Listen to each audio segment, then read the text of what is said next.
While I was born in Prince George's County, Maryland, I spent most of my early life living in Montgomery County, Maryland, which is one of the wealthiest parts of Maryland, if not the whole country. But that doesn't really reflect my experience.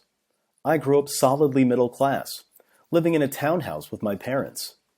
Its brick facade was one of many on a cul-de-sac between two major roads, State Route 355 and Montgomery Village Avenue, which ran clear across the neighboring Montgomery Village, Maryland.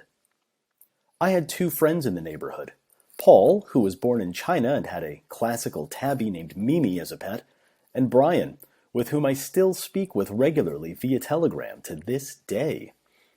Our friendship was born out of a mutual interest in art and comic books, though this often lapsed into rivalry too. We had spent hours exploring the nearby woods as kids, first on foot, and then, when Brian got his driver's license, we drove further out into the country and explored abandoned churches and houses. Those adventures deserve a story of their own. When his family moved away after our junior year of high school, it was really the end of an era.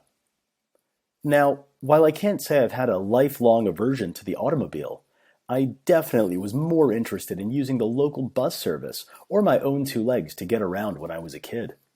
Lake Forest Mall, where I spent most of my free time with my friends Patrick and Mauricio, was hardly more than a half hour away walking, and there were plenty of routes to get you there. If I was feeling more geographically ambitious, the ride on bus number 55 could get me to the closest metro stations or to other transit hubs that could connect me to more distant parts of the county. While my immediate environment was solidly suburban, when the bus would rumble onto Rockville Pike, I knew that I wasn't in Kansas anymore. This was the county seat, filled with businesses, administrative offices, and towering residential buildings. When I worked as a temp during the summers between college semesters, people were always shocked that I opted to navigate the county via bus rather than drive. It made perfect sense to me, though. Not only did I completely avoid the stress of finding a parking spot and/or feeding the meter, but I also had the opportunity to start my day with some music, listening to my iPod, and also, more interestingly, people watching. What better way for a budding sociologist to really wake up? Now, Gaithersburg, Maryland, it's a suburb of Washington, D.C., which is a far more recognizable location. Still, I hardly know my way around that city if I'm far from a metro map.